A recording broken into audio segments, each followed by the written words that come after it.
வணக்கம். என்ன செய்தியை பார்க்க போறோம்னு கேட்டீங்கன்னா, டிஆர் பாலு அவருடைய சோலி முடிஞ்சது.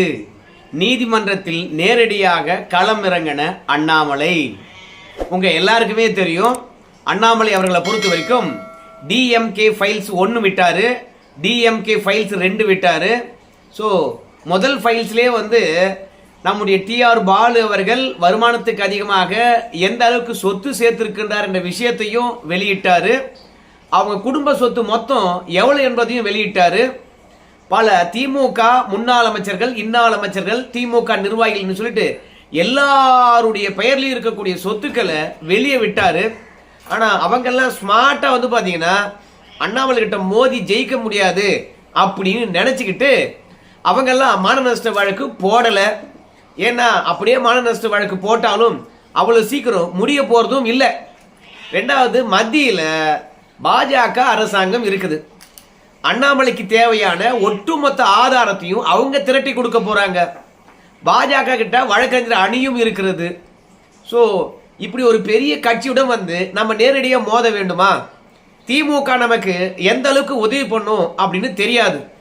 ஆனா டிஆர் பாலு அவர்களை பொறுத்த வரைக்கும் திமுகவில் பொருளாளராக இருக்கின்றார். RS பாரதியை பொறுத்த வரைக்கும் அமைப்பு செயலாளர் இருக்கின்றார். ரெண்டாவது, ஸ்டாலினுடன் ரொம்ப நெருக்கமா இருக்கின்றார். ஸ்டாலின் அவர்களுடன் ரொம்பவே நெருக்கமா இருக்கிறாங்க இவங்க அத்தனை பேரும். அதனால நமக்கு கழகமானது உறுதுணையா இருக்கும் அப்படின்னு சொல்லிவிட்டு சைதாப்பேட்டை நீதிமன்றத்தில் போய் அண்ணாமலை மீது மான நஷ்ட வழக்கு போட்டாங்க. அந்த வழக்கு பல தருணங்கள்ல விசாரணைக்கு வந்தது. அப்போதெல்லாம் டிஆர் பாலு மற்றும் RS பாரதி அவர்கள் பல முறை பாத்தீங்கன்னா வாய்தா வாங்கின்னு போயிட்டாங்க. கடைசியில பொங்கல் எல்லாம் முடிஞ்ச பிறகு விசாரணைக்கு வந்தது. அப்பொழுது முக்கிய வேலை இருக்குது அப்படின்னு சொல்லிட்டு போயிட்டாங்க. அந்த வழக்கு இன்னைக்கு மீண்டும் விசாரணைக்கு வந்தது. விசாரணைக்கு வந்த உடனே அண்ணாமலை கேட்டதாக சில கேள்விகள் மட்டும் இணையதளத்தில் வெளியாச்சு. செய்தி நிறுவனங்கள்ல செய்தியா சொன்னாங்க. அதை மட்டும் நான் சொல்றேன். அதற்கு பிறகு விசாரணையெல்லாம் முடிஞ்சிட்டு பிறகு அண்ணாமலை அவர்கள் பத்திரிகையாளர் முன்பாக பேட்டியளித்தார். அந்த பேட்டியுடைய விஷயத்தையும் நான் உங்ககிட்ட சொல்றேங்க. முதல்ல டிஆர் பாலு அவர்களை பொறுத்த வரைக்கும் வருமானத்துக்கு அதிகமாக சொத்து சேர்த்திருக்கீங்க.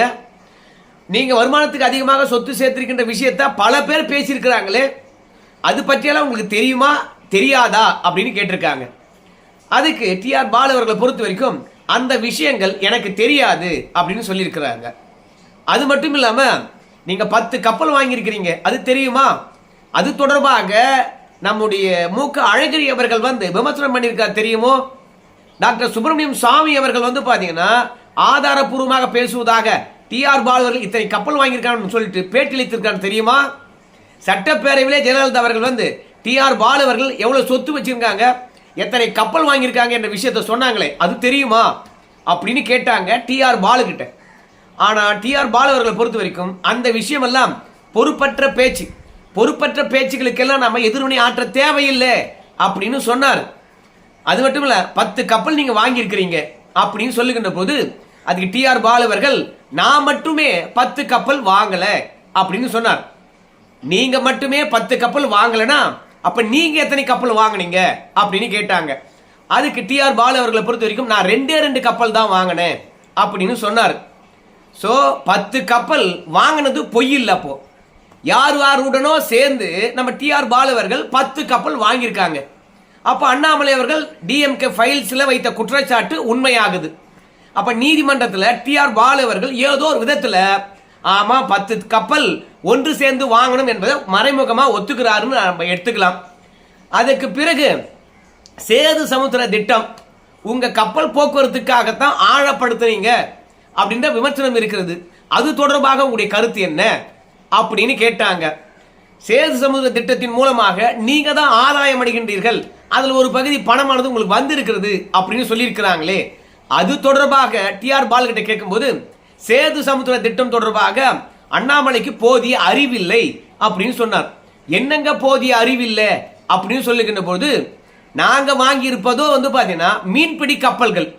ஆனா சேது சமுத்திர திட்டத்தை பொறுத்த வரைக்கும் அது சரக்கு கப்பல் போறதுக்காக 18 மீட்டர் ஆழம், அந்த அளவுக்கு உள்ள நோண்டி மணலை எடுத்துட்டு கப்பல் போக்குவரத்துக்காக செயல்படுத்துகின்ற திட்டம் தான் சேது சமுத்திர திட்டம். எங்க கப்பலை பொறுத்த வரைக்கும் மீன்பிடி கப்பல். இந்த மீன்பிடி கப்பலை பொறுத்த வரைக்கும் ஒரு 6 மீட்டர் ஆழம் இருந்தாவே போதும். எங்க கப்பல் அது வந்து சல்லுன்னு போகும். அதனால சேது சமுத்திர திட்டம் கால்வாய் வெட்டப்படுவதன் மூலமாக நாங்க தான் பயன்பெற போறோம் என்று சொல்வது உண்மை கிடையாது அப்படின்னு நீதிமன்றத்தில் டிஆர் பாலு அவர்கள் சொன்னாங்க. பிறகு இன்னும் நிறைய கேள்வி இருப்பதாக அண்ணாமலை சொன்னதாகவும் உடனடியாக டிஆர் பாலு அவர்களை பொறுத்த வரைக்கும் எனக்கு விமானத்துக்கு நேரமாகி போய்விட்டது, இன்றைக்கான விசாரணை போதும் அப்படின்னு டிஆர் பாலு அவர்கள் முடித்துக் கொண்டதாகவும் இந்த விசாரணையே குறைந்தபட்சம் 3 மணி நேரம் நடந்ததாகவும் செய்திகள்ல வந்தது. இந்த விசாரணையெல்லாம் முடிஞ்சிட்டு அண்ணாமலை அவர்கள் வெளியே வந்தார். வெளியே வருகின்ற தருணத்துல டிஆர் பாலு அவர்களை பொறுத்த வரைக்கும் பல முறை நேரடியாக நானே வந்து பாத்தீங்கன்னா வாதாடுறேன் என்னுடைய வழக்குக்கு அப்படின்னு சொல்லிட்டு களம் இறங்கின டிஆர் பாலு அவர்கள் வாய்தா வாங்கிட்டு போயிட்டாரு. இன்னைக்கு ஆஜராகி இருந்தாரு. பல கேள்விகளை கேட்ட அந்த கேள்விக்கெல்லாம் வந்து பாத்தீங்கன்னா டிஆர் பாலு அவர்கள் பதிலளித்தாரு. அதை நீதியரசர் பதிவு செய்து கொண்டாரு. போற போக்குல எந்த விதமான உண்மையும் இல்லாம எங்க மனைவி மீது வந்து பாத்தீங்கன்னா குற்றச்சாட்டு வச்சாரு. அதோட என் மீது குற்றச்சாட்டு வச்சாரு. அதுக்கு டிஆர் பாலு அவர்கள்கிட்ட நான் வந்து திருப்பி கேள்வி கேட்டேன்.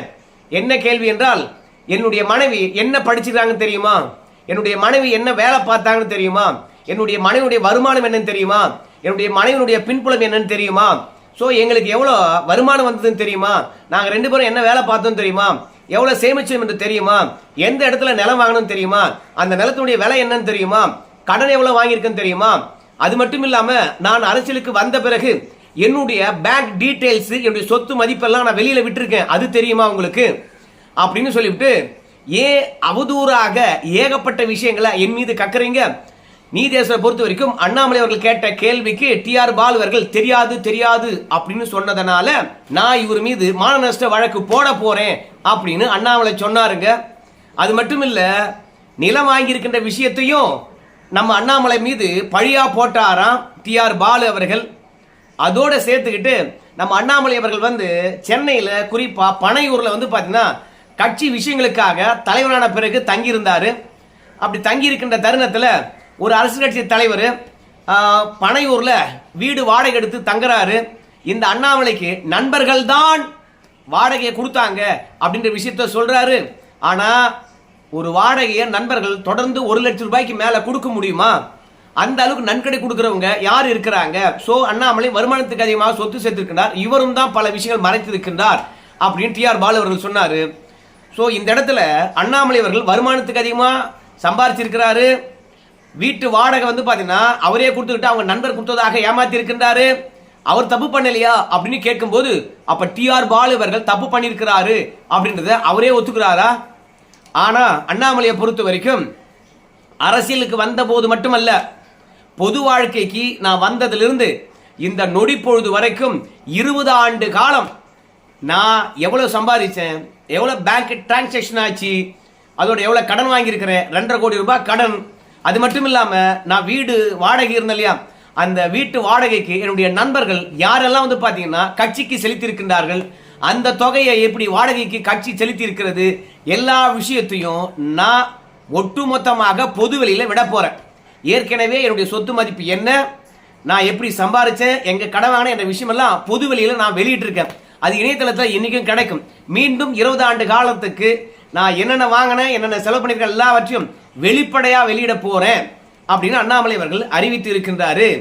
இப்படி ஒரு தலைவராக இருந்து பனையூர்ல வீடு எடுத்து தங்கினார் தெரியுமா, அது தொடர்பாக உண்மைக்கு புறம்பாக அவதூறு பரப்புறதுனால நம்ம டிஆர் பாலு அவர்கள் மீது மீண்டும் ஒரு அவமதிப்பு வழக்க, மான நஷ்ட வழக்க அண்ணாமலை அவர்கள் பதிய போறாராம். நீதியரசர் கிட்ட வந்து பாத்தீங்கன்னா அனுமதி கேட்டு பெற்றிருக்கின்றாராம். சோ இப்படி நீ என்ன தப்பு பண்ணிருக்கிற, இதுதான் உன் தப்பு அப்படின்னு டிஆர் பாலு மீது அண்ணாமலை அவர்கள் குற்றச்சாட்டு வைக்கின்ற போது அந்த குற்றச்சாட்டுகளை மறுக்கும் விதமாக டிஆர் பாலு அவர்கள் ஆதாரத்தை கொடுத்திருக்கலாம். ஆனா அதை விட்டுவிட்டு அண்ணாமலை மட்டும் யோகிமா அப்படின்னு சொல்லிவிட்டு அவர்கிட்ட எந்த ஆதாரமும் இல்லாம உண்மைக்கு புறம்பா பேசுகின்ற பொழுது மான நஷ்ட வழக்கு போட மாட்டாங்களா? ஏற்கனவே டிஆர் பாலு அவர்களை பொறுத்த வரைக்கும் மற்ற அரசியல் கட்சி தலைவர்கள் எல்லாம் அண்ணாமலைக்கு எதிராக ஏண்டா போனோம் அப்படின்னு சொல்லிட்டு ஒதுங்கி நிற்கின்ற பொழுது இவர் நீதிமன்றத்துக்கு போனார். அதுவே அவருக்கு பெரிய பிரச்சனையை தந்துகிட்டு இருக்குது.